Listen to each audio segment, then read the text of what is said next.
정말 많은 사람들이 거리로 나왔었어요. 어떤 직군이 되게 다양하다는 걸 느낄 수가 있거든요. 어느 한 집단이 주도해서 이끌었다기보다는 자발적으로 참여했다는 느낌이 상당히 많이 드는 것 같아요. 그런 맥락에서 뭐 최근에 우리가 겪은 촛불혁명, 네. 여기도 혁명이란 말을 붙이는데 3.1운동에 대해서도 이제 3.1혁명이라고 명명해야 된다. 이런 논의들이 뭐 역사학계뿐만 아니라 여러 문화 전반 이 영역에서 펼쳐지고 있는데요.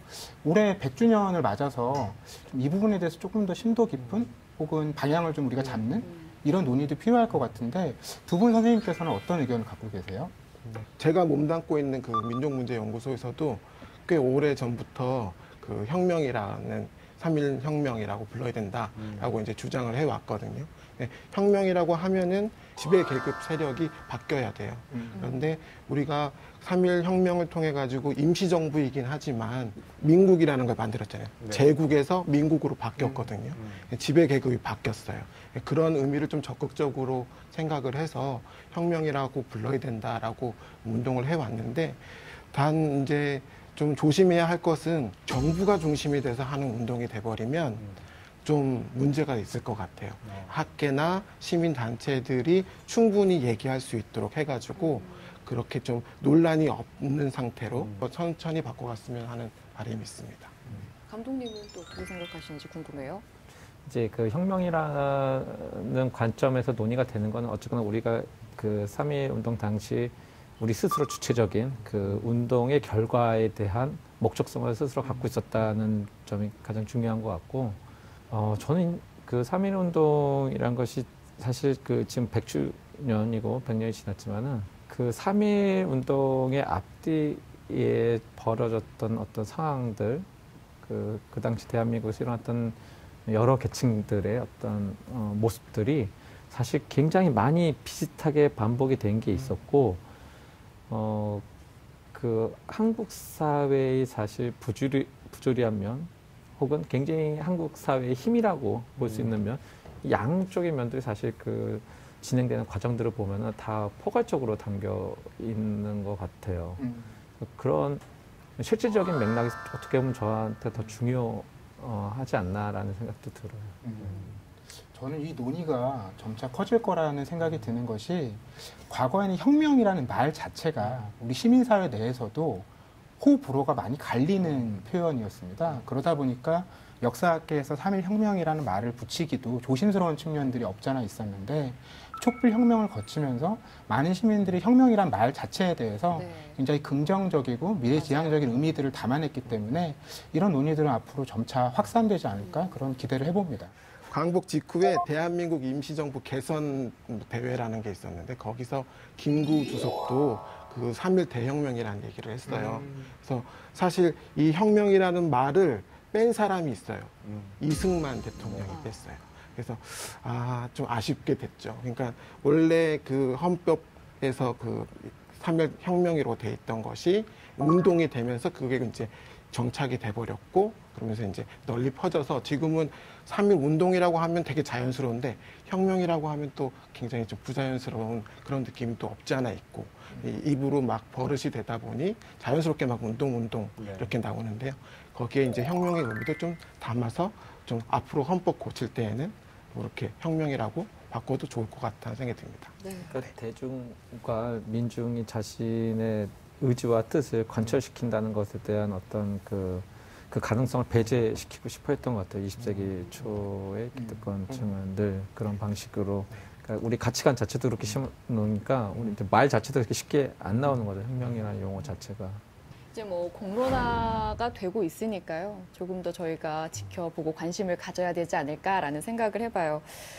3.1운동 당시의 모습은 뭐 사진으로도 좀 볼 수가 있고 영상으로도 볼 수가 있고 저희가 좀 가늠을 해볼 수가 있는데 그 전 상황이 어땠을까가 좀 궁금해요. 한반도의 모습이 어땠을까요? 문학 얘기를 좀 하면 대표적인 소설이 염상섭 작가의 만세전이라는 작품입니다. 네. 이 만세전이라는 제목에 이미 그 3.1운동이 담겨 있어요. 예, 그때 만세라는 게 3.1운동을 의미하거든요. 그러니까 3.1운동 전에 조선의 모습이 과연 어떠한가를 그 소설에서 보여주고 있습니다.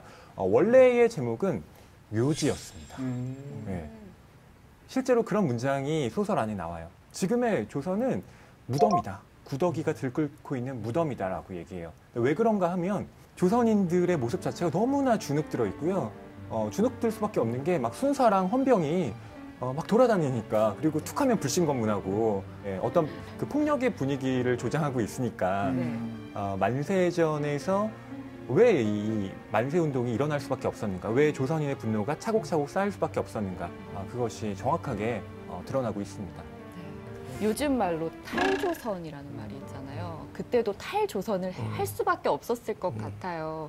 그 당시에 그래서 유학생들도 참 많았을 것 같고, 그 당시에 상황을 조금 그려주실까요? 네. 그때 이제 탈조선이라고 생각하고 갔던 사람들도 뭐 없지는 않겠지만, 대체적으로 탈조선보다는 고고등 학문에 대한 열망이 더 컸던 것 같아요. 왜냐하면 그 조선 내에서는 대학이 없으니까 공부를 더 올라가서 할 수가 없는 거죠. 그러니까 대학 공부를 하려면 다 일본으로 가야 돼요. 일본으로 가다 보니 유학을 많이 하게 됐던 거고요. 일본의 근데 상황이 그때 다이쇼 데모크라시라고 해서 그 자유민권 운동이 굉장히 퍼져 있었어요. 그러다 보니 그런 분위기에서 공부를 하면서 스스로 이제 자연스럽게 자유와 평등 이런 것들을 막 학습을 하게 되는 거고, 그런 과정에서 이제 우리 민족의 처지를 생각하게 되는 거고요. 일본 내에서도 그 학생들이 활동을 할 적에 그 조선인에 대한 차별이 너무 심하거든요. 그러니까 그 차별을 그 생활할 때마다 느끼는 거죠. 그런 느낄 때마다 이제 독립을 해야 되겠다는 마음을 갖게 되는 거고요. 그래서 참여하게 되는 거죠. 그럼 이제 학문을 위해 떠났다가 그분들이 어떻게 시간이 흘러서 28 독립 선언까지 이끌게 되는 거죠. 네, 맞습니다. 당시에 그 일본에서 유학하는 조선 학생들, 이 학생들이 가만히 공부만 한 게 아닌 것이 1918년 당시에 일본 경찰이 일본에 있는 조선인들 중에 감시를 제대로 해야 된다. 이렇게 이제 설정해 놓은 사람들이 한 180명 정도 되는데요. 그 중에 150명 정도가 그 유학생이었다고 해요. 대부분이었네요. 그렇죠. 그리고 동경 유학생이 당시에 600명에서 700명 사이라고 하니까 4명 중에 1명은 경찰의 관리 감독을 늘상 받고 있었던 거죠. 네. 요시차리이죠. 근데 그게 생각보다 어려운 게 아니었던 것 같더라고요. 그러니까 윤동주 시인 같은 경우에도 이제 요시찰 학생이었는데 그 사실 조선인 학생들이 모이는 장소들이 되게 뻔하고 눈에 이렇게 띄기도 하고 하니까 그 학생들이 움직이는 동선도 사실 정해져 있고 주로 뭐 YMCA나 정해진 장소에서 모이고 하니까 일상이었던 거군요. 일상처럼 모이는 장소도 정해져 있고 있는 뭐 학교들 다 정해져 있으니까. 그런 와중에도 우리말로 글을 쓰고 또 잊지 않으려고 노력했다라는 게 참 감사하다라는 생각이 드는데요. 이 학생들이 중요하게 했던 일 2가지가 있는데, 하나는 국내에다가 송계백이라는 학생을 보내요. 그래서 그 학생을 통해서 조선에서도 독립운동을 크게 해주길 바라는 촉구를 하는 거죠. 독립운동 촉구를. 그게 가장 중요한 것 중에 하나고요. 그 다음에 이 학생들이 또 결의를 해가지고 다 돌아가기로 해요. 그 국내로 들어가서 독립운동을 내가 참여하겠다.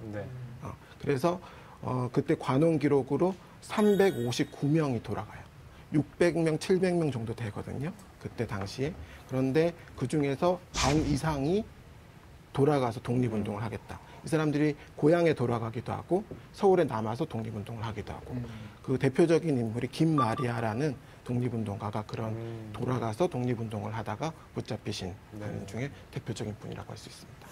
선생님의 만세열전을 보면은 이제 그 3.1운동 안에서 촛불이 되어간 의인들의 얘기가 실려 있습니다. 이 책을 쓸 때 가장 작가님을 불타게 했던, 동력을 줬던 그런 인물은 누구였을까요? 네, 가장 처음 시작한 인물이 있어요. 인종익이라는 분인데요. 이걸 제일 먼저 썼어요, 사실. 인종익이라는 분은 보성사라고 하는 인쇄소의 사무원이었는데, 이분이 2월 27일 날 그 인쇄된 후에 그걸 28일 날 아침에 새벽에 2,000부에서 3,000부 정도 되는 선언서를 들고 전라도 지방으로 갔어요. 그래서 전주에다가 한 1,700부를 내려놓고, 그 다음에 익산도 잠깐 들렸다가 그 다음에 청주에 갔는데 청주에서 경찰서에 붙잡혔어요. 경찰들한테. 근데 이분의 독특한 점은 뭐냐면 말을 안 하고 숨겨요. 자기가 청주에 선원서를 온 거지 다른 데는 안 갔다. 이러면서 자기가 지나왔던 곳은 안 얘기하지 않아요. 그리고 이틀, 3일을 버텨요. 고문을 아무리 해도. 그리고는 그 다음에 3일째 되는 날에 말을 하기 시작하는데 이게 왜 그렇게 시간을 놓쳐서 말을 했냐고 물어보니까 경찰이 내가 내려오는 그 독립선언서를 배포할 시간이 필요하지 않겠느냐. 그래서 그걸 자기가 버티려고 했다는 거죠. 그 다음에 이분이 또 감탄스러운 부분이 내가 만약에 실패하고 난 다음에는 10명이 그 독립운동을 할 것이고 그 뒤에는 또 100명, 1000명 이렇게 늘어날 거라는 거죠. 그 인심은 물이다 라고 얘기를 해요. 그리고는 물은 뭐냐면 아무리 막아도 흐르게 만든다. 이런 얘기를 하면서 자기가 이후에도 독립운동이 계속될 거라는 믿음으로 독립운동에 참여했다는 멋진 말을 남겨주셨습니다. 네. 이 책의 제목이 네. 기존에 우리가 3.1운동을 이해하던 방식, 거기에서 한 걸음 나아가고자 하는 이 작가의 의지를 잘 보여주고 있다는 생각이 드는데 대체로 3.1운동 하면 그분들을 떠올리기 마련인데 실제로 전국 각지에서 많은 사람들이 들고 일어났기 때문에 그렇게 들고 일어난 사람들 그리고 그 사람들에게 이 3.1운동의 소식과 의미를 전달했던 사람들이 분명히 있을 거잖아요. 그런 맥락에서 이 책에서 열전이란 말을 붙인 것 굉장히 적절했다는 생각이 들고요. 저도 가장 인상 깊은 인물은 인종익이었어요. 제가 인상 깊었던 이유는 두 가지인데 첫째는 많은 지역에서 만세운동이 벌어지잖아요. 우리가 떠올려보면 역사 교과서에서 막 점들이 빼곡하게 찍혀있던 장면들이 기억이 나요. 근데 그 점과 점 사이는 도대체 누가 연결을 했을까? 이게 1차적으로 궁금했던 점이 있고요. 그리고 앞서 인종익이라는 인물이 굉장히 멋있는 말을 많이 남겼다고 말씀해 주셨는데 저는 거기서 바로 혁명의 의미가 바로 보이더라고요. 이 책 전체에서 가장 명장면이라고 생각을 하는데 경찰이 묻습니다. 당신 이렇게 독립운동해서 독립이 되면 다시 황제를 세울 거냐? 아니다. 지금 세계는 민주공화정으로 가고 있다. 우린 민주공화정을 세울 거다. 그랬더니 경찰이 또 다시 묻죠. 그러면 뭐 손병희를 대통령으로 세울 것이냐? 아니다. 민주공화정의 절차에 따라서 선거로 대통령을 뽑을 것이다. 이게 앞선 시대의 세계관을 갖고 있는 사람과 다음 시대로 넘어가려는 사람 사이 어떤 갈림길을 그대로 보여주는 장면 같거든요. 이거는 대사를 좀 윤색해서 쓰신 거죠?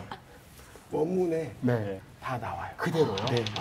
그래서 저는 현대문으로만 좀씩 네. 고쳤습니다. 저는 이 기록을 읽으면서 참 감탄을 하게 되는 게 제가 만약 이런 신문을 받았다면 이 고문이 실은 이루어지고 있는 가운데에 조서가 쓰여지는 거잖아요.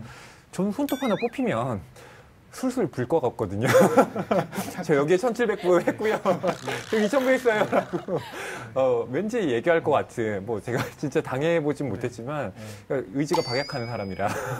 저희도 고개를 끄덕이고 있습니다. 예, 임종익 같은 분은 대체 어떤 의지가 있었길래 저렇게 했을까 되게 감탄하게 돼요. 대단한 거죠. 근데 신문 기록 여러 군데를 읽다 보면 정말 부시는 분들이 있어요. 이렇게 다 얘기하는 분들이 있어요. 이게 빈 공간이 있어요. 이 신문 기록에도 비어 보이는 그 비어 있는 공간이 고문이 이루어지는 거라는 걸 누구나 읽으면 알 수 있는 그런 부분이 있거든요. 그 부분을 거치고 갑자기 말을 술술술 하는 분들이 있어요. 그러니까 거기에서 그 의지가 꺾이신 분들이 있는 거죠. 네. 근데 인종이 이분만큼은 끝까지 유지하고 있어요. 그런 자기의 뜻을. 그러니까 대단하신 거죠. 그런 점에서 저는 이 책에 나온 인물 중에 좀 동질감을 느꼈던 사람이 심은 작가예요. 예. 우리한테는 상록수라는 네. 소설을 쓴 문인으로 유명하지만 또 만세열전에 19살의 나이로 등장을 합니다. 역시 이 만세운동을 하다가 붙잡혀 가는데요.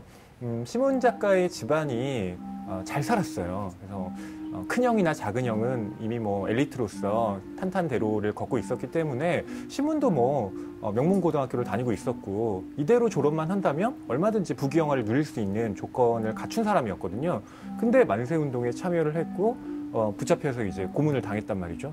근데 심은이 당시 19살이었다는 것, 아직 20살이 안 된 이 어떻게 보면 청소년이 자기 분열을 막 겪어요. 그 장면을 되게 조한성 선생님이 써주셨는데, 이를테면 경찰이 너 총독 정치에 반대해? 라고 물었더니 아니요, 그건 별로 반대 안 해요. 이렇게 얘기하고요. 너 국장 앞두고 만세운동 하는 게 옳다고 생각해? 그러니까 아니요, 그거 나쁘다고 생각해요. 이렇게 답을 합니다. 근데 또 독립은 해야 돼? 라고 물으니까 그럼요, 독립은 해야죠. 라고 얘기하는. 그러니까 이 시문이 고문을 받는 가운데, 그러니까 자기가 뭔가 옳은 일을 해야겠다, 옳은 말은 해야겠다라고 하면서 아프면 이렇게 얘기하면 안 되지라고 했던 이 분열적인 모습이 저한테는 되게 인간적으로 느껴지더라고요. 예. 그 어린 친구들이 어떻게 이런 모진 고문을 받으면서 이런 진술을 할 수 있는지가 저는 읽는 내내 너무 참 신기했고, 그리고 대부분 여기 이제 나오는 그 선생님이 이제 다 조사하셔서 쓰신 걸 보면 좀 결연함이 느껴지고 고문을 당하는 와중에도 당당함이 느껴지거든요. 저는 상상도 못할 일인 것 같아요. 그리고 상상하기로도 고문 받으면서 아니에요 막 이렇게 좀 할 것 같은데 너무 결연한 그런 말들이 참 부끄럽게 만들었습니다.